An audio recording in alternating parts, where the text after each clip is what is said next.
Et voilà, tout arrive. La Grèce rembourse 6,9 milliards d'euros de dette publique par anticipation. Ça veut dire qu'on lui demandait rien, mais elle le rembourse quand même. Bravo à nos amis grecs. Et donc ça y est, regardez bien les efforts qui ont été faits en Grèce. Alors c'est vrai qu'on les a aidés. On a annulé une partie de la dette, on leur a prêté sur plus longue échéance.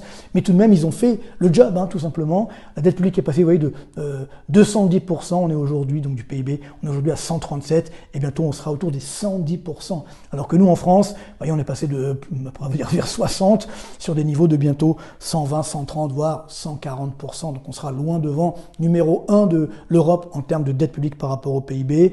Dans le même temps, voilà, bonne nouvelle pour nos amis grecs, le chômage baisse. Voilà, il est un petit peu remonté en mois de mars, mais on est quand même à 9% de taux de chômage. Vous voyez qu'on était à 28% au plus fort de la crise. Donc ça a été douloureux.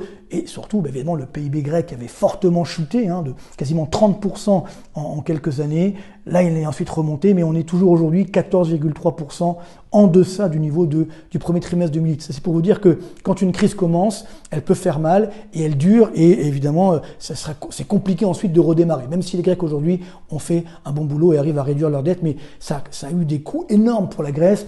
Je vous ai mis quelques mesures qui ont été appliquées en Grèce, justement, plus fort de la crise, quand justement la Grèce ne pouvait plus emprunter sur les marchés. Le salaire des fonctionnaires a fortement baissé jusqu'à 30%.